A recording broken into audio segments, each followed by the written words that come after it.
So guys, we're on the boat now, and yeah, we have Ewald here, and he's just gonna give us a quick run through on how the rigs work and also the bait presentation. Yeah. Hi there guys, good afternoon. Now we're here in the lovely Bay of St. Francis, and we're going to show you guys how to make some bottom rigs, how to do some yellowtail trawling, and let's hope we have an action-packed afternoon full of some fish. Lekker. So dit is nou weer jou gewone wat ons sou noem 'n bottom trace maak. Dis is 'n trace wat jy al jou spesies mee kan engel. Jy kan jou mosselkrakers vang, jy kan jou steenbras vang, jy kan kabeljou. En dit is 'n lekker multi-versal rig. Soos jy kan hom op rivier vis, jy kan hom in die sand vis.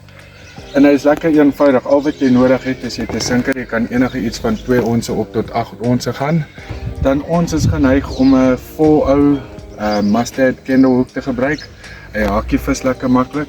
Ons het 'n 90 mm mainline wat ons gaan opsit vir ons hoek. Hy is bietjie dikker as hierdie ene hierso, wat ek dink is 'n 60 mm wat ons sal opsit vir die sinker. En dan wat gebeur is as hierdie sinker nou in die rif vassit, sal hy mos nou eers afbreek voor jy hom vir jou hoek afbreek. Ja. Dan kan jy nog steeds jou vis uit die rif uitkry. Ons kry vir ons 'n lekker stuk van hierdie leaderline af. Ons maak dit omtrent so bietjie meer as halve meter, laat ons nog ons knope kan doen. Yeah, so what you do, gentlemen, is you got more than just over half a meter of line here. On your swivel side of things, you'll take it. So every person's got his own knot. Mine is just an overhand knot like this. You do 3 loops. Once your 3rd loop's completed, you come from the back, right through. Let that sit nicely. Just before you pull tight, always put a bit of moisture so your nylon doesn't burn on each other. And then you pull nice and tight, your knot looks like that. Same principle with your hook, nice and simple, just your overhand 3 loop knot. And this can almost catch you anything. Yes. So what we'll do with this now is we'll just pull it into that loop there. Make it nice and tight. Hey, push up. And there you go, there's your knot. You always want this one a little bit longer than your hook snoot. And why is that? That is so your hook doesn't get stuck to the rock before your sinker does. Because if your sinker sits over here and your hook's down here, your hook's going to keep hooking the rock the first time. So same principle here, you go and you put a 3 loop knot on the sinker. I also like to do, and this is just my touch of adding things, is on my sinker line always, I'll just put a little knot in my line like that. And that is for if my sinker gets stuck while I'm on with a fish, this will obviously break first before my hook line will break. So that is just like an extra safety way for me to know, okay, if my fish ends up in the rock.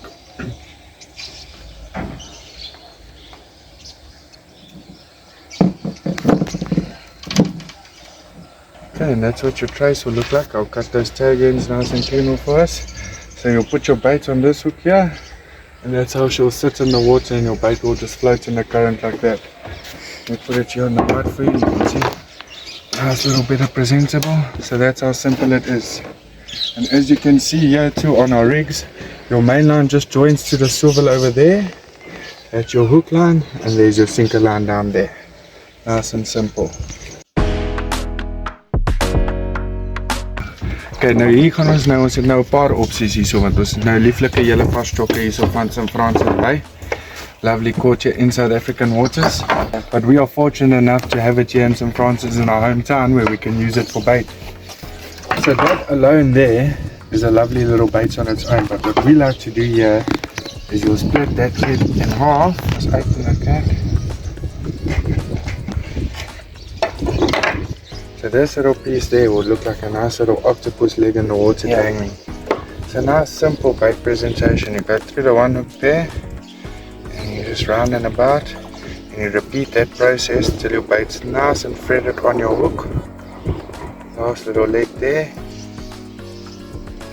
Once that hook is nice and proud and exposed like that, this bait is really on its own like that. But if you want to just do a little add along, what you can do is take a little piece of sardine cutlet, just a little piece of fillet like that off the tail end, and you just go hook it right through the hook there on the tip end.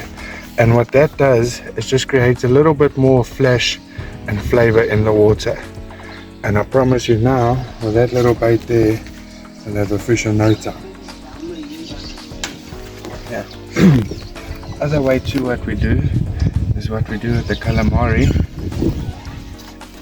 Take it like that, give it a small little slice, take all the skin. Now you've got a nice clean looking chocker with no sticky sinewy bits on it.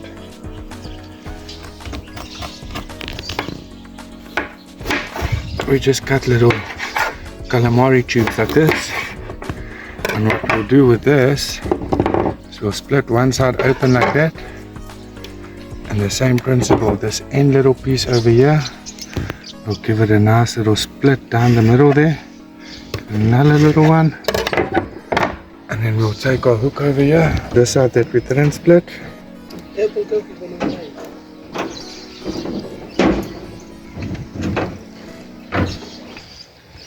Yeah, same story. Nice little chocker bait you got over there for cobmas, lucy, red Roman, anything like that.